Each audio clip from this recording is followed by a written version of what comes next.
What in the playbook is really working for them? How are they managing to lure over new brands, for example?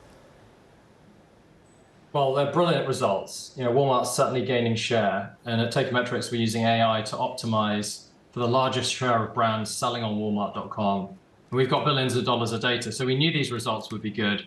The marketplace seller volume is accelerating. They're building a flywheel of selection of thousands of brands, and they're turning into a technology powerhouse. They're investing in the APIs, building a lot of tech to enable AI companies just like ours to go even faster.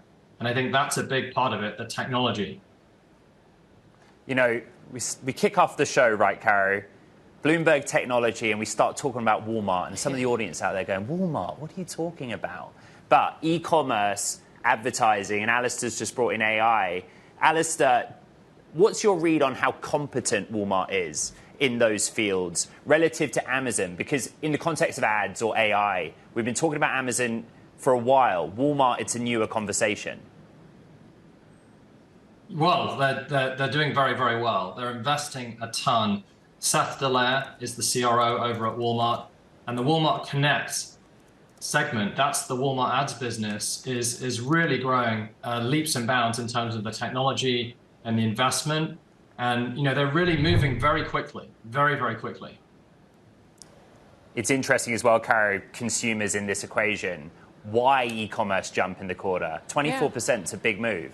Yeah, and I mean, tell us the read on data there, Alasdair, as to whether, well, some of your underlying thoughts on whether the consumer is resilient at this moment, whether it's just Walmart has got all the right price points for any type of consumer in this moment, because all of us are trying to read these tea leaves. Yes, the numbers look great, but both Target and Walmart sounded pretty conservative and indeed a little cautious about the consumer right now.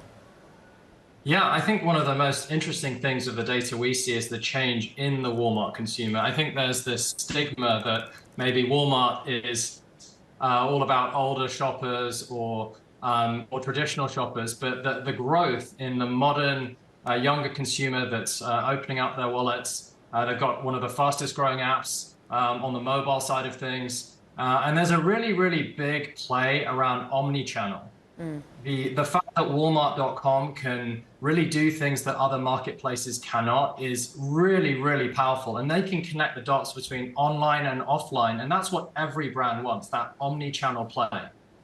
Just remind us how international Walmart is as well, because for me, it's a purely American name. But no, it's in India, it's in Mexico, we're seeing strength. I mean, we all, as UK three voices here, we all knew it for having had Asda at one point. Yes, absolutely. There's, of course, the Flipkart asset they have in India.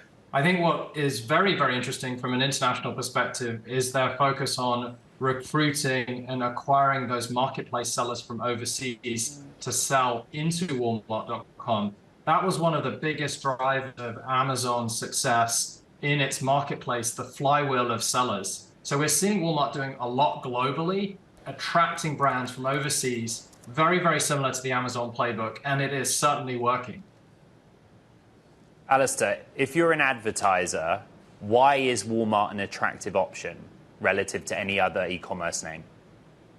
Well, I can tell you the data that we have is the return on ad spend, or ROAS, which is the primary metric that advertisers use to determine their ROI. Those results on Walmart and the Walmart Connect platform are fantastic. It is very, very profitable to sell and advertise on Walmart.com.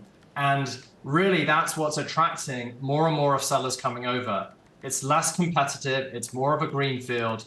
And as I said, the ROI, the ROAS, return on ad spend, is really best in class. And we expect that to continue.